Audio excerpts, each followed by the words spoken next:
Equatorial definition है work की whenever a force acts on an object and object moves in the direction of force, then it is said work is done. एक है mathematical definition का मतलब है उसके फॉर्मूले से उसे डिफाइन करना। तो ये वर्क का ये फॉर्मूला है, तो डेफिनेशन क्या बनेगी? इट इज ए, वैसे 10th की 11th में जाके आप पढ़ेंगे डॉट प्रोडक्ट, लेकिन अब यहाँ डॉट नहीं लिखना, यहाँ पे आप इस तरह लिखिए स्केलर प्रोडक्ट, ताकि ध्यान में रखें ये स्केलर क्वांटिटी है, scalar product of force and displacement.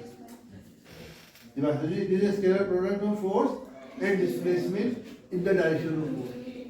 Displacement की डायरेक्शन में, फोर्स की डायरेक्शन। अगर डिस्प्लेसमेंट फोर्स की डायरेक्शन में नहीं है तो वर्क जीरो होगा। और इसकी बेस्ट एग्जांपल क्या थी कि जब पुली वजन उठाता है, वो जो सवाल भी अमेरिका, तो जब वो उठा रहा है तो वो काम कर रहा है अगेंस्ट ग्रेविटी।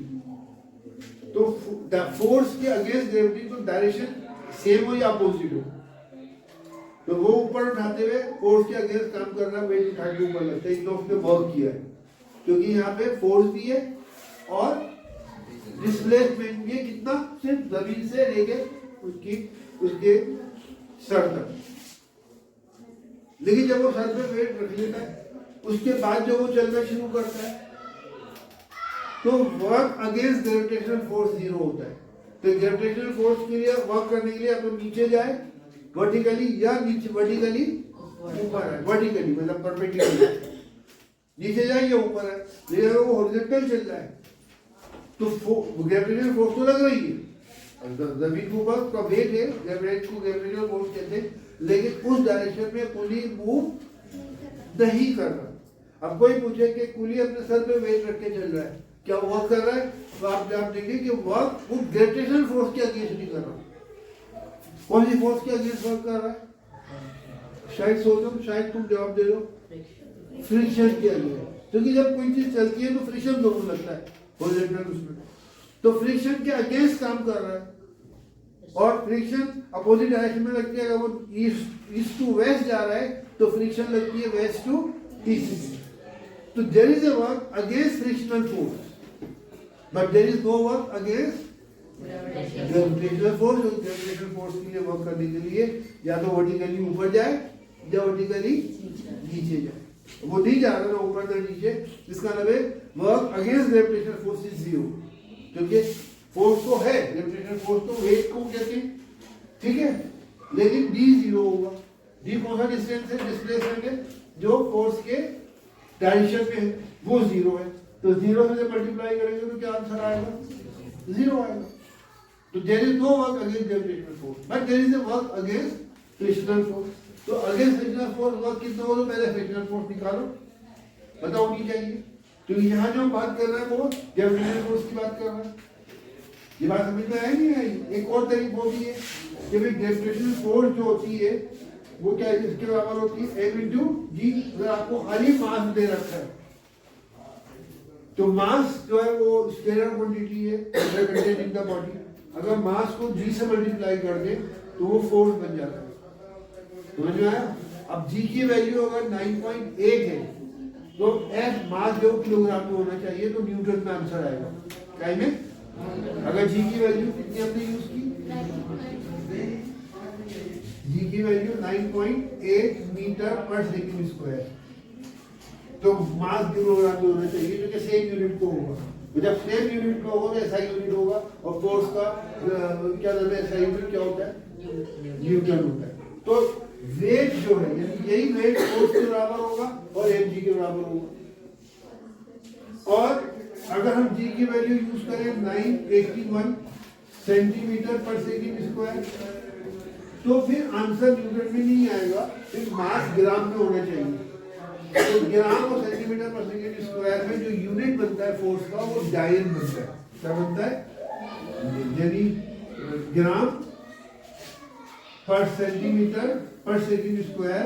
ये डायन एक नया यूनिट है जो आपके कोर्स में नहीं है, लेकिन मैंने सिर्फ नॉलेज के लिए बताया, जस्ट फॉर द नॉलेज। और इससे जो यूनिट बनेगा kilogram metre per second square से, kilogram metre per second square से क्या यूनिट बनेगा, वो बनेगा क्या, न्यूटन बनेगा। याद रहेगा? अब अगर आपको वेट मास दे रखा है और आप न्यूटन में आंसर निकालना चाहते हैं तो आप मास किलोग्राम में यूज करेंगे। मान लीजिए 5 किलोग्राम का ऑब्जेक्ट जमीन से उठा के सर पे रखा पूरी से, तो वेट कितना फोर्स कितनी हो जाएगी, force equal to gravitational force, क्योंकि जब वेट के हिसाब से बात करो तो ग्रेविटेशनल फोर्स भी कहते हैं, कितनी हो जाएगी 5 इज द मास, और जी की वैल्यू 9.8 यूज करेंगे, वो मल्टीप्लाई करके जो आंसर आएगा उतने न्यूटन की फोर्स लगी है, उतने न्यूटन की फोर्स। हाँ, तो खाली फोर्स निकलेगी, यानी यही फॉर्मूला जो है ग्रेविटेशनल फोर्स में m इंटू जी बन जाएगा, क्योंकि फोर्स जो है ग्रेविटेशनल फोर्स जो है m इंटू जी के बराबर होगी। लेकिन वर्क कब होगा, m into G into D for displacement. तो m इंटू जी को मल्टीप्लाई करेंगे तो सिर्फ मास को बनेगा, फोर्स बनेगी ग्रेविटेशनल फोर्स। जब तक g से मल्टीप्लाई नहीं करेंगे क्या नहीं बनेगा, वर्क नहीं बनेगा। पॉइंट समझ में आएगी कि एफ डी की जगह हम एम जी डी भी लिख सकते हैं अगर हम ग्रेविटेशनल फोर्स की बात कर रहे हैं। If you are talking about gravitational force, कौन सी फोर्स, फोर्स ग्रेविटेशनल फोर्स, या दूसरे वर्ड में क्या कहेंगे, फोर्स वेट, और वेट ग्रेविटेशनल फोर्स को कहते हैं। वर्क डन, अब वही वर्क डन बन जाएगा, तो ये फॉर्मूला है ना, एफ इंटू डी जो है वर्क डन के बराबर होता है।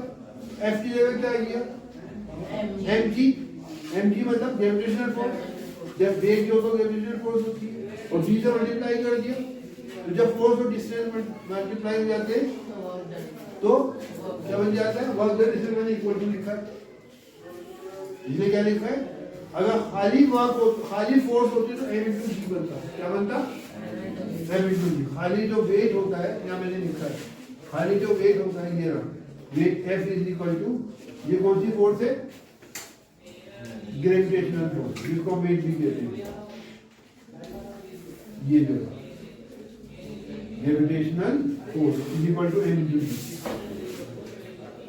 पॉइंट समझ में आ गया, एक दो न्यूमेरिकल भी करेंगे इसके ऊपर। अब इसमें एक पॉइंट और याद करने का है कि ये जो फोर्स है, जो ग्रेविटेशनल फोर्स, ये जो भी फोर्स है, तो वर्क डन निकालने के लिए जो फोर्स यूज होती है वो वेरिएबल फोर्स नहीं होनी चाहिए, कभी ज्यादा कभी कम नहीं होनी चाहिए, कांस्टेंट फोर्स होगी। कौन सी होगी, अगर फोर्स कभी ज्यादा या कभी कम हो रही है तो फिर उसका जो मेथड है निकालने का वो आप लर्निंग हमारे कोर्स में नहीं है, ये नहीं है, ये एवरेज है। Are you understanding? तो दिस इज द फॉर्मूला। इसमें आप ये बात ऐड भी कर सकते हैं फॉर्मूले पे कि work is the scalar product of force and displacement in the direction of force, where force is the constant force, या force is the constant force. Variable force नहीं होनी चाहिए। वेरिएबल का मतलब कभी ज्यादा हो रही है, कभी कम हो रही है, चेंज हो रही है। ये जिस सोर्स से निकल रहा है, फिर आप कौन सी फोर्स लेंगे, ज्यादा वाली लेंगे, कम वाली लेंगे, तो इस फॉर्मूले में जो फोर्स की हो रही है वो कांस्टेंट फोर्स। बात समझ में आ गई, कौन सी फोर्स है, कांस्टेंट। और ग्रेविटेशनल फोर्स जब किसी जगह पे लगती है वो कांस्टेंट होती है। किसी का वेट एकदम नहीं बढ़ेगा, एकदम नहीं घटेगा, ग्रेविटेशनल फोर्स कांस्टेंट होती है गिवन प्लेस पे। वो बदलेगी कब, जब आप वहां से कहीं दूसरी जगह चले, जैसे आप पोल्स पर है, इक्वेटर पे आ जाए, इक्वेटर पे ग्रेविटेशनल फोर्स बदल जाती है।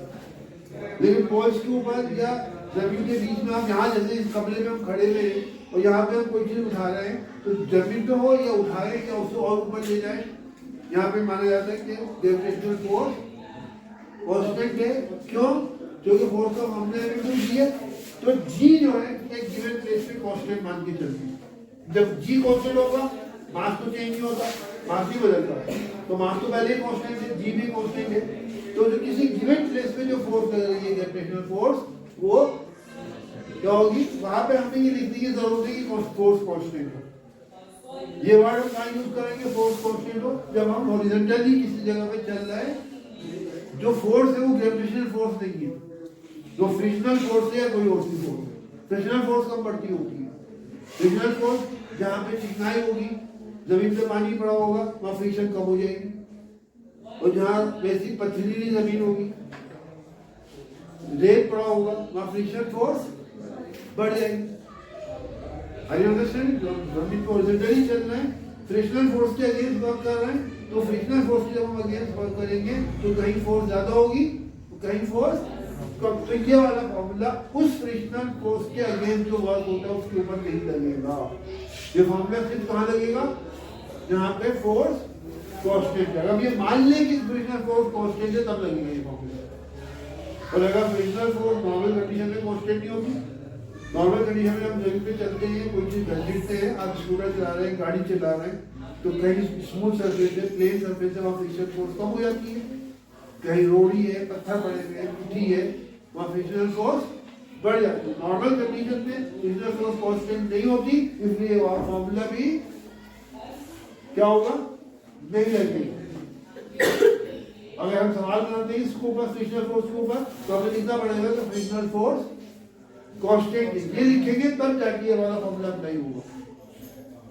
ये बात समझ में आएगी?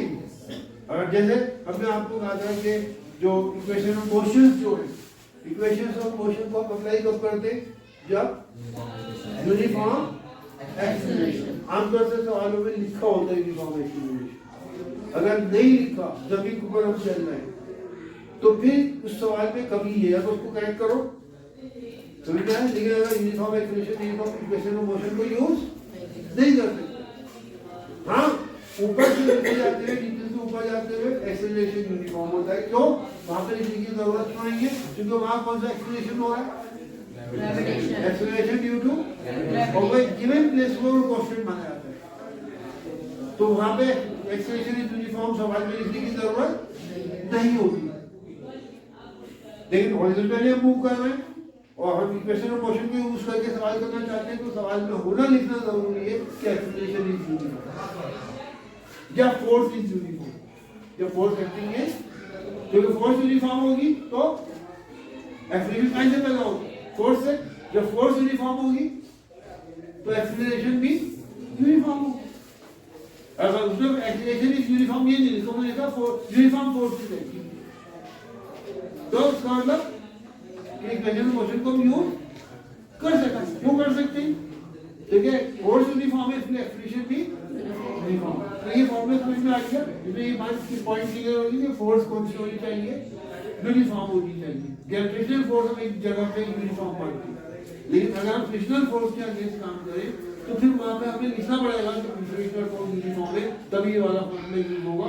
एफजी वाला, एमजीएच वाला नहीं, एमजीडी वाला नहीं। क्यों? क्योंकि एमजी से वेट निकलता है, फ्रिक्शनल फोर्स जो होती है वो वेट को इंडिकेट नहीं करती। फ्रिक्शनल फोर्स तो कोई और सी फोर्स होती है जो उसको रोकने लगेगी, उसका वेट से घटा लो। अब वेट के बढ़ने पे कम हो, बढ़ने पे फोर्स बढ़ जाती है, कम होने पे कम हो जाती है, वो अलग चीज है। लेकिन एमजी से जो फोर्स निकलती है वो कौन सी फोर्स निकलती है? ग्रेविटेशनल फोर्स निकलती है, वो फ्रिक्शनल फोर्स नहीं निकलती। पॉइंट क्लियर हो गया? अच्छा, फोर्स इसका वर्क का यूनिट क्या है? Unit of work, SI unit क्या है? एसआई यूनिट ऑफ वर्क जो है वो है जूल। क्या है? जूल है। बात समझ में आ गई? तो इसमें मैं न्यूमेरिकल एक बात करना चाह रहा हूँ ताकि आपको प्रैक्टिस हो जाए।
हाँ जी, जो मैं बता रहा था। अच्छा, अब एक न्यूमेरिकल करने से पहले आप 1 जूल को डिफाइन कीजिए। क्या तरीका है मंजूर डिफाइन करने का फॉर्मूले के लगी? देखिए आप में फिर भी करो, जब आप फोर्स को डिफाइन करते हैं तो फोर्स का मामला मास इनटू एक्सीलरेशन है। तो फोर्स का एसआई यूनिट क्या है? न्यूटन। एसआई यूनिट आप लिख दीजिए हर एक का। तो मास का एसआई यूनिट क्या है? किलोग्राम। एक वन, सारा वन लिखेंगे। और एक्सीलरेशन का एसआई यूनिट क्या है? Metre per second. 1 metre per second पर सेकंड स्क्वायर। सॉरी, अब देखिए ऐसे न्यूटन को डिफाइन करेंगे। 1 न्यूटन इज द फोर्स। अब आगे हम इसको इसकी मदद से बताएंगे। 1 newton is the force acting on an object whose mass is 1 kg 1 kg and it produces, कौन force? It produces an acceleration of 1 metre per second. 1 metre per second. उल्टा भी चल सकते हैं। If the mass of an object is 1 kg and it moves a distance of an acceleration is produced in it, an acceleration of 1 meter per second square is produced in it, then the force acting on the object will be 1 Newton. 1 Newton. दो तरह से जा सकते। तो 1 Newton को define करो, कैसे करोगे? फॉर्मूला के हिसाब से आप यूनिट लिख दो। पहले रफ में फॉर्मूला लिखो, 1 is equal to force into D. ठीक है, फोर्स का यूनिट, वर्क का यूनिट क्या है? जूल। फोर्स का यूनिट क्या है? क्या? न्यूटन। ऐसा यूनिट डिफाइन करना है। और डिस्प्लेसमेंट का यूनिट क्या है? मीटर। क्या? 1 मीटर। अब बताइए कैसे डिफाइन होगा जी? 1 joule is the work done by an object. 1 joule is the work done on which, अब यहाँ सुनो, on which, और लैंग्वेज से करेंगे, on which how much force is acting? 1 Newton. 1 newton constant force है। कौन सी फोर्स? मुझे बताया ना मैंने, ये फोर्स कांस्टेंट होनी चाहिए। 1 newton is the work done by an object on which 1 newton constant force is acting and it moves, क्या? How much? 1 metre. It moves 1 meter. Yeah, it produces 1 meter displacement. It produces 1 metre. कौन? Force जो है। And this force produces 1 meter displacement. या हम क्या कह रहे हैं? It moves 1 meter distance in the direction of force के अंदर होगी। Displacement के अंदर डायरेक्शन लिखने की जरूरत। I'm repeating again. What is 1 joule? 1 joule is the work on which how much force is acting? 1 Newton. Work done by a force of when 1 Newton. यहाँ शुरू करें। आप दोनों करोगे, दोनों करोगे, बाहर जाके करोगे। जस्ट a minute, बाहर जाके खड़े होते हैं। हाँ जी, I'm repeating again. What is 1 joule? 1 joule is the work done by an object on which, अब ये फोर्स लग रही है। Whose force ये लिखेंगे, देखो फोर्स तो हम लगाएंगे, उसकी अपनी फोर्स थोड़ी है। This is work done. 1 joule is the work done by an object on which 1 Newton of force is acting। 1 Newton constant constant force act and it produces, इससे मतलब, and this force produces how much? 1 metre displacement. 1 meter displacement। यहाँ constant की 1 meter displacement. या 1 meter distance in the direction of force बात एक ही है। 1 joule की definition समझ में आ गई। अब जूल जो है वो आगे चल के आप पढ़ेंगे इसी चैप्टर में, एनर्जी का भी यूनिट है। तो जब आप जूल को डिफाइन करें तो एनर्जी के फॉर्मूले से भी डिफाइन कर सकते हैं, लेकिन आमतौर से जूल को वर्क की यूनिट से फॉर्मूले से डिफाइन करते हैं। लेकिन हम अगर वही यूनिट किसी और फॉर्मूले में भी यूज हो रहा है तो वहां से भी डिफाइन कर सकते हैं। ये नहीं है वहां से डिफाइन नहीं हो सकता, वहां से भी डिफाइन हो सकता है, लेकिन तरीका क्या है कि जो स्टैंडर्ड डेफिनेशन है 1 जूल की वो वर्क के फॉर्मूले से देते है ना। क्यों? इसके वजह बताएंगे वर्क में और एनर्जी में क्या रिलेशन, वर्क में एनर्जी में क्या रिलेशन आप इस चैप्टर में पढ़ेंगे। इस बात समझ में आ गई है। Now we are coming to the next point. अभी न्यूमेरिकल में पढ़ लो, आप बताइएगा मुझे।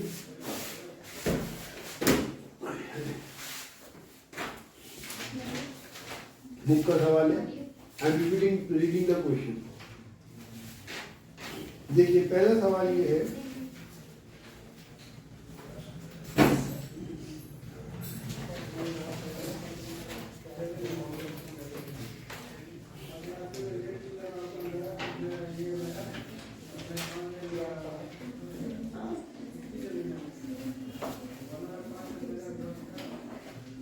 अब देखिए इसके अंदर इस सवाल में 11.1 एक्सरसाइज है। इसमें क्वेश्चन है a force of 5 newton is acting on an object. इसमें एक कमी है, बताइए क्या कमी है? Constant force. कांस्टेंट आना चाहिए। A constant force of 5 newton is acting on an object, the object is displaced through 2 metre. तो आइडिया क्या है, वर्क कितना होगा? तो कितना होगा वो, क्या फॉर्मूला है वर्क का? Force into displacement. Displacement. तो फोर्स की जगह क्या आएगा? 5 न्यूटन। तो ऐसा यूनिट है, डिस्टेंस भी ऐसा यूनिट में, ठीक है। फोर्स इनटू डिस्प्लेसमेंट, तो 5 इनटू 2 क्या बन जाएगा? 10 न्यूटन मीटर, जिसको हम क्या कहते हैं? Joule. जूल कहते हैं। वर्क और एनर्जी की केस में, वर्क और एनर्जी नहीं है तो हम न्यूटन मीटर ही कहेंगे, जूल नहीं कहेंगे। ये पॉइंट ध्यान में रखिएगा। तो ये पॉइंट कहीं किसी जगह पे स्ट्राइक कर रहा है, मेरे दिमाग में, आपको भी नहीं पता। बात समझ में आ गई? अब अगला सवाल है अ फोर्स ऑफ 7, आप ऑलरेडी करेंगे। A force of 7 Newton act on an object. यहाँ भी कमी है, क्या? Constant A force. constant force of 7 Newton act on an object. The displacement is 8 meter. The displacement is 8 meter. तो क्या होगा? 56 joule. The force, the distance between direction of force and displacement एक ही बात है। तो what will be the work? बताइए। Oral question में क्या होगा? 56 joule. 56 न्यूटन मीटर या जूल। आगे समझ लीजिए। अगला सवाल है, अब देखिए इंपॉर्टेंट सवाल है। A porter lift a luggage of 15 kilogram from ground and put it on his head 1.5 metre above the ground. यानी लगेज उठा रहा है कितना? 15 किलोग्राम का, और कितने ऊपर लेके आ रहा है वो? जहाँ का सारे कितनी जमीन से कितना ऊपर है वो? 1.5 metre. How much work is done? क्या होगा बताइए, क्या फॉर्मूला होगा? यहाँ पे कांस्टेंट लिखने की जरूरत क्यों? जो जनरेशन वर्क की गिवन प्लेस में क्या होती है? कांस्टेंट होती है। तो अब तो आप फॉर्मूला लेंगे mgb। तो जब आप वेट के हिसाब से वर्क निकालेंगे तो f की जगह mg यूज करेंगे, जो जनरेशन फोर्स mg को कहते हैं। आप fd लिख के mgd लिखते हैं या डायरेक्ट mgd लिखते हैं? तो m कितना है? 15 और g कितना है? 9.8। क्या अगर नहीं दे रखा आपको, अगर दे रखा तो 10 भी यूज कर सकते हैं। कितना? 10। यहाँ पे उन्होंने 10 बिना बताए यूज करा है। उसूल ये है अगर 10 दे रखा है तब यूज करेंगे। अगर 10 नहीं दे रखा, जी की value 10 metre per second square नहीं दे रखी, तो आपको क्या यूज करनी चाहिए? 9.8 यूज करनी चाहिए। तो क्या हो जाएगा फॉर्मूला? वर्क बराबर हो जाएगा m g d। m कितनी है? m कितना है? 15। g कितना है? 9.8। ठीक है? 10 given.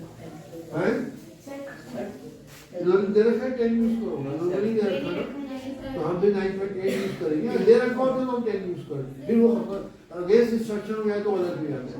इन्होंने सॉल्यूशन को करने दो, Okay, sir. जो तरीका है वो हमें सीखना है। ठीक है? इनटू जी की वैल्यू कितनी होगी? 1.5. अभी हम वैल्यू पुट कर रहे हैं, इसमें स्टेबल लगा सकते हैं 1.5। कांस्टेंट नंबर के अंदर क्रॉस डॉट भी लगा सकते हैं, क्रॉस भी लगा सकते हैं, कांस्टेंट नंबर। लेकिन सिंबल में अगर सिंबॉलिक फॉर्म में हमने लिखा है तो वहां पे हम क्रॉस तभी लगाएंगे जब हमें फाइनल आंसर क्या में चाहिए? फाइनल आंसर डायरेक्शन के साथ चाहिए। अगर फाइनल आंसर बिना डायरेक्शन के चाहिए तो फॉर्मूले में हमें डी लगा, डॉट लगाना है, या कुछ भी नहीं लगाना। डॉट की जगह कुछ भी नहीं लगाए तब भी चल जाएगा, लेकिन क्रॉस नहीं लगाना। बस कहने का मतलब ये है। समझ में आ गई बात? लेकिन हम वैल्यू पुट कर रहे हैं तो अब ये न्यूमेरिकल ये वैल्यू आ गई, ये सारे कांस्टेंट नंबर है, इसमें हम क्रॉस भी लगा सकते हैं और मल्टीप्लाई करके और डॉट भी लगा सकते हैं, और कुछ भी ना लगाए ब्रैकेट में लिख दे ठीक है तब भी सही है। तो क्या आंसर हो जाएगा ये? है ना? कितना हो जाएगा ये? 2.25 होगा, 2.22.5 और फिर 9.8 से इसको मल्टीप्लाई करेंगे और जो फाइनल आंसर आएगा वो लिखकर आगे क्या लिखेंगे हम? जूल लिखेंगे। क्यों जूल क्यों लिखेंगे? क्योंकि एसआई यूनिट है, मास भी एसआई यूनिट में है, जी की वैल्यू भी एसआई यूनिट में है और डी भी एसआई यूनिट है। तो एसआई यूनिट वर्क का जूल होता है। बात समझ में आई? इसका अगला सवाल है, अडब्ल्यू की छोटे सवाल है, when do we say that work is done? आगे समझ में, ये वही थ्योरेटिकल डेफिनेशन है कि whenever a force act, ये बुक के सवाल है, whenever a force acts on an object and the object moves, if the constant force acts on an object and the object moves in the direction of force, यहाँ पे constant कहने की जरूरत नहीं है। क्यों नहीं है? फॉर्मूले में कांस्टेंट फोर्स होनी चाहिए, फॉर्मूले में मेडिकल कर रहे हैं। वैसे फोर्स चाहे कांस्टेंट हो चाहे ना हो, वर्क तो होगा ही होगा, चाहे फोर्स कांस्टेंट हो या ना हो। तो whenever a force acts on an object and object move in the direction of force, then it is said work is done. Then we say work is, okay ना? When we say that work is done, तो वो आपसे mathematical definition नहीं पूछ रहा, वो आपसे condition पूछ रहा है कि वर्क कब माना जाता है, कि फोर्स लगे और फोर्स की डायरेक्शन में ऑब्जेक्ट मूव करे तब हम कहते हैं वर्क हुआ है। अगला सवाल है, right an expression for the work done when force is acting on the object in the direction of its displacement. अब यहाँ एक कमी है, when right an expression for the formula लिखना है for the work done when a force is acting. यहाँ क्या कमी आएगी? Constant force is acting on the object, तो उसका फॉर्मूला लिखना है। जब कांस्टेंट फोर्स लिखेंगे तो क्या फॉर्मूला बनेगा? Work is equal to F dot D. Constant क्या फॉर्मूले में फोर्स आना जरूरी है, जब फॉर्मूला लिखना है कांस्टेंट फोर्स आना, डेफिनेशन में कांस्टेंट होना जरूरी नहीं, फोर्स कांस्टेंट हो या ना हो, वर्क तो होगा। वर्क की डायरेक्शन में, फोर्स की डायरेक्शन में ऑब्जेक्ट मूव कर रहा है, क्या फोर्स कांस्टेंट हो या ना हो। अगर ऑब्जेक्ट फोर्स की डायरेक्शन में मूव कर रहा है तो वर्क तो होगा। भेज दीजिए कोड करता है, इनको ब्रेक को बंद कर दीजिए। आइए आ जाओ।